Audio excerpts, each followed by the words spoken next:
So let's say, hypothetically, you click that suspicious link while navigating a bootleg Polish pirating website trying to torrent a 240p copy of Top Gear Series 19, alerting a nearby French Charles Leclerc main battle tank of your activities. Its attention has now been diverted towards the total evisceration of your computer from existence. The main battle tank shows up at your doorstep within seconds, and is now surveying your computer for structural weaknesses to exploit. What do you do in this situation?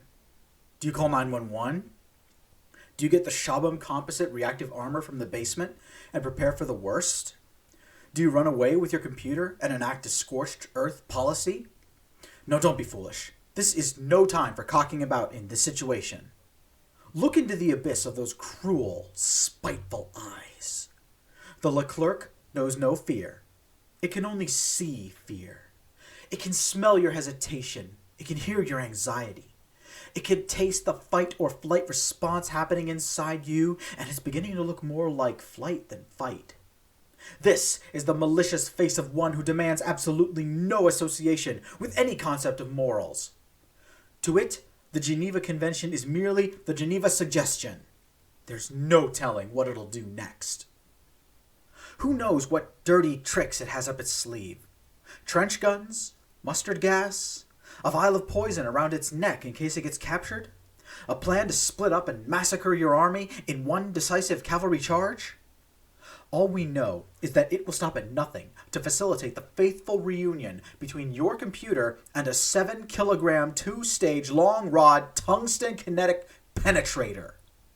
Indeed, this is the descendant of Emperor Napoleon himself, and it will launch an offensive campaign against your computer with the speed, efficiency, and military prowess that the Blitzkrieg has wet dreams about.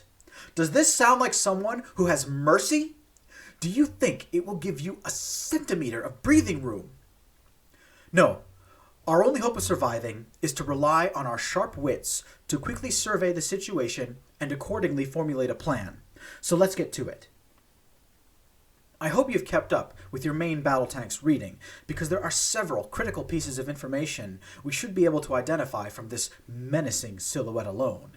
We know that the Leclerc is armed with an auto-loading 120mm model F1 Giat CN 120-26-52 smoothbore gun firing DM-43 armor-piercing, fin-stabilized, discarding sabot rounds, which can penetrate more than 560 millimeters of rolled homogeneous armor at a range of 2,000 meters at a velocity of 1,740 meters per second.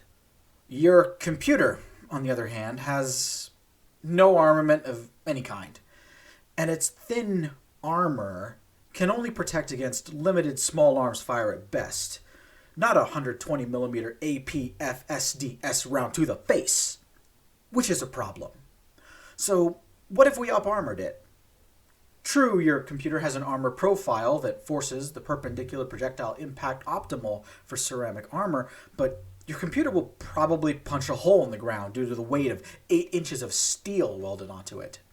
Also, the sheer energy of a 7-kilogram tungsten projectile moving at almost 2,000 meters per second impacting your computer would most likely cause it to simply cease to exist. So this is out of the question. The Leclerc is propelled by an 8-cylinder diesel engine producing 1,500 horsepower, allowing it to reach cross-country speeds of 55 kilometers per hour and can track your computer over a range of 650 kilometers with the use of an external fuel tank. So taking your computer and running also won't work. You are not William Sherman. Do not attempt any scorched earth tactics. You would probably burn down your own computer in the process.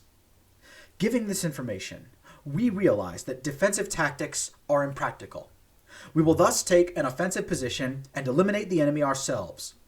The Leclerc was designed to withstand multiple impacts by various weaponry over a 60-degree frontal arc.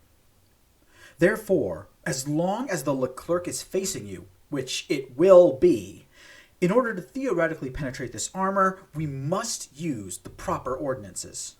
These include the most modern iterations of long-rod APFSDS rounds, which use a kinetic energy penetrator rod made of depleted uranium and can penetrate over 700 millimeters of rolled homogeneous armor.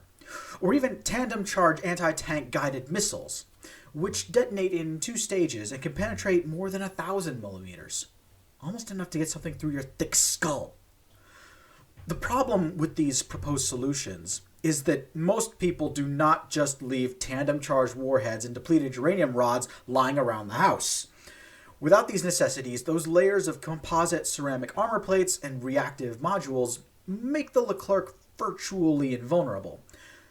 Unless we find a way to bypass them altogether. I can already see a weakness. Can you? Of course!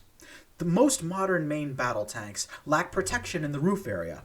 It just so happens that the Leclerc fits this exact description. The roof does not have the raw armor thickness of other more critical areas, such as around the cannon breech and gunner sights. Due to its extreme slope, any shots that land there will certainly ricochet, regardless of normal thickness. Thus, the roof armor of the tank is made relatively thin to save weight. This will be the Leclerc's fatal flaw and ultimate undoing. So how do we exploit this weakness? Do we climb up there and hit it with a hammer with speed and power? We have a more sophisticated solution up our sleeves. Heish ammunition. Unlike conventional kinetic energy penetrators, high-explosive squash-head shells rely on a malleable warhead that deforms upon impact, creating a pat of plastic explosive that spreads across the surface. The base then detonates this pat, causing internal spalling across a large area. On the same slope that would cause APFSDS rounds to ricochet or shatter like its fragile ego, Heish shells will successfully detonate and cause a shockwave of destruction out of the sheer energy of how based it is in not giving a single fuck about armor slope.